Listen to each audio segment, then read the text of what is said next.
Well, I guess there is a lot of doom and gloom around technology that, this is the worst generation ever and cell phones are destroying young people's communication skills. And the truth is probably cell phones are destroying young people's spelling abilities. I wouldn't question that. But I think young people are pretty resilient. Research has shown that actually technology isn't all bad. There's some advantages to the amount of technology that young people are using. I heard a stat recently that on average, in a 7-hour time frame, young people can consume about 10 hours worth of screen time. What that means is young people are not just texting, but they're texting while they're on Facebook, while they're watching TV, and they're actually pretty good at it.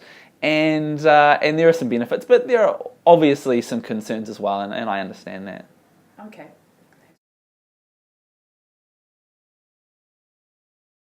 So on average, young people are actually communicating more online than they are face-to-face. It's about 57% of their communication is happening online. So parents, maybe an idea is instead of engaging with your young people face-to-face, why don't you start a Facebook account, maybe say, oi, time for dinner, and you can send them a message. That might be a better way of getting straight to the young person. My first bit of advice for parents would be, if your young person is old enough, and the age for Facebook is 13, if your young person is old enough, then I would recommend getting a Facebook account as well and befriending them. Now the key is, once you've befriended your child, do not comment, do not like, do not do anything online, because the moment that they're aware that you're there, they'll pull back. There's a little acronym that says POS. If you ever see that on a screen, if your young person's typing that, that means parent over shoulder. So you're not going to see anything juicy, you're not going to see any gossip. But yeah, so be friends with your young person online. Do not comment, and then just sit back and watch their world, and you might be surprised at what you see. So a basic rule when it comes to technology is the younger the child, the more rules and the more expectations you should have on their internet use. So when they're young, put lots of restrictions on. You want to have filtering software, you want to have time limits, you want to voice the websites they should go to and the websites they shouldn't. And that should be just a normal part of the internet. And as the child gets older, you can loosen those rules. The worst thing you can do, though, is as your young person maybe hits the teenage years, start restricting the access that they already have, and they will really struggle with that. So have a lot of rules at the start, and then loosen them as the young person gets older and shows that they're responsible. A lot of parents are wondering, is my young person, addicted, and you wish they'd just get outside and start playing with their friends. So how much is too much? Well, it really depends on what else the young person's doing. I have a lot of parents that ask me for advice and ring me up, and they're worried about their young people. But I always ask, well, how are their marks, and how are their friends, and are they playing sport, and are they doing their hobbies? And if a young person is doing well in life in all those different areas, then probably an hour or two online or watching TV is okay. It's actually, parents might be surprised how much the young people are using technology when you combine cell phones and internet and TV. So that definitely, there should be limits to that, and young people should know that the internet is a luxury. So definitely, like I said earlier, the younger the child, the less they should be using. The older, maybe the more they can. But make sure there's plenty of other options for them as far as occupying their time. So technology isn't bad, but there are bad aspects to it that parents should be aware of. One obvious concern is predators, or people that don't have good intentions, bullying. Also websites that, I guess, enable young people to get into trouble just with a click of the button. So more than anything, it's about not necessarily restricting what a young person can do online, but actually giving them a really strong sense of cyber citizenship. A way to say that is, instead of putting a policeman on every corner, we need to get a policeman in every young person's head, so they know the difference between right and wrong, because they're not going to be underneath your umbrella their whole life. They're going to be at friends' houses and at internet cafes, and so they need more than just your restrictions. They need a sense of a moral compass, that they know the difference between right and wrong. And the way they know the difference between right and wrong is because you've told them what you expect of them and what you don't. By far, the most common website young people are using is Facebook, and the average, the age limit for Facebook is 13. I would encourage every parent to stick to that rule and make sure the young person is 13 when they're using it. But there are also some other sites and apps that are popping up all the time that get young people into danger. And as soon as one's closed down, another one, or as soon as one isn't popular, another one, pops up on the App Store. And there's one at the moment called Snapchat, which gives young people the ability to send a photo to a friend, but only for between 2 to 10 seconds.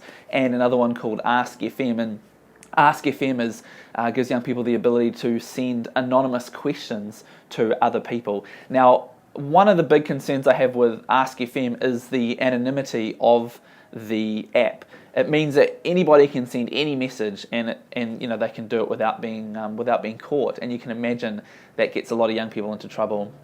Snapchat, it's really designed for sexting, and obviously the developers wouldn't admit that, but that's how a lot of people use it. And sexting is when you send sexually explicit images to other people, which has huge consequences for the future confidence and happiness and security of the person who's sent these images out. So I think it's important for parents to talk to their kids about it. Maybe an idea is paint the what if scenario. So firstly, are you on the site? Are you aware of it? Do you have it? Have you signed up? And then what would you do if? So if somebody sent you an image and it was an image that scared you, or it was an image that was inappropriate, what would you do? Would you tell me? Who could you talk to? If someone pressured you or bullied you or peer pressured you into sending an image through Snapchat, what could you say back to them? And paint the scenario so a young person can imagine themselves in the situation and give them strategies to get out of a potentially risky situation. There's an idea that when something is deleted from the internet, it's gone forever. But the truth is, everything that's ever uploaded to the net stays somewhere. It's being recorded in a hard drive somewhere. And Snapchat gives you the sense that as soon as the image has disappeared, it's gone. But actually, it can easily be saved. Young people can take a screenshot of their phone. They can press 2 buttons at one time, and it takes a photo of what they're seeing on the screen, and then they can keep it forever. They can also take a photo of their phone and keep the image that way. And so nothing is temporary. Everything is permanent when it comes to the internet, and that's a really important message to get into young people's heads, is that everything is permanent, and to really think before they hit send.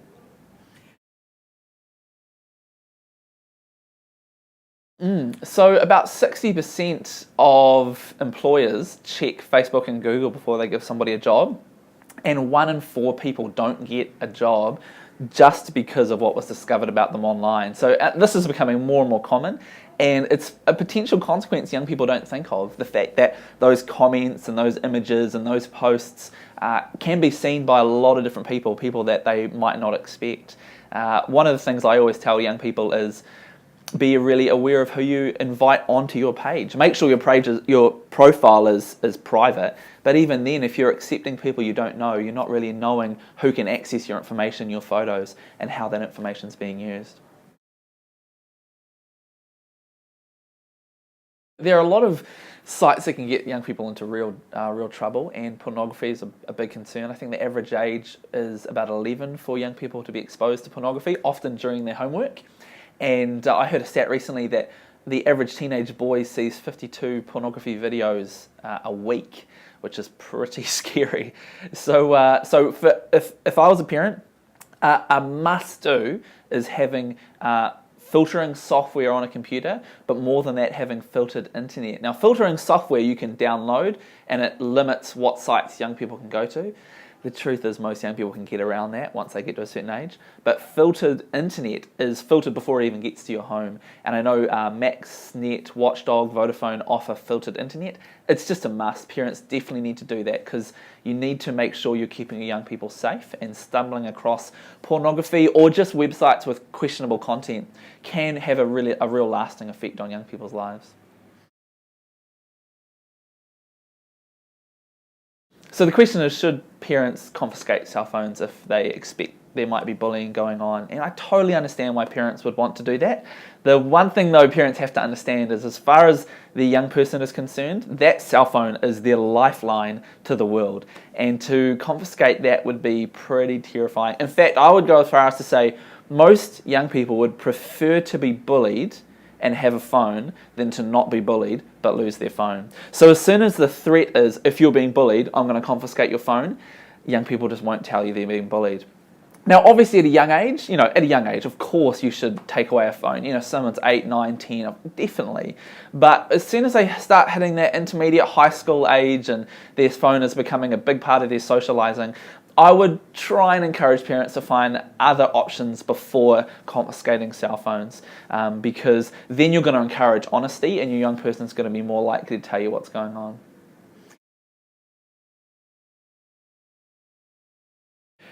One of the things that young people really appreciate is being given the opportunity to solve their own problems, and that's incredibly empowering for a young person to be faced with a problem and to find the solution. And sometimes parents, they might be too quick to jump in and get involved, and maybe the young person actually has the ability to deal with the situation themselves. So maybe the first approach should be to listen to a young person, hear what's going on, and then ask them what they think they should do. What are some strategies that they can think of to deal with the bullying? And you might find that the problem might be solved, and that young person gets a big sense of confidence from dealing with that situation themselves.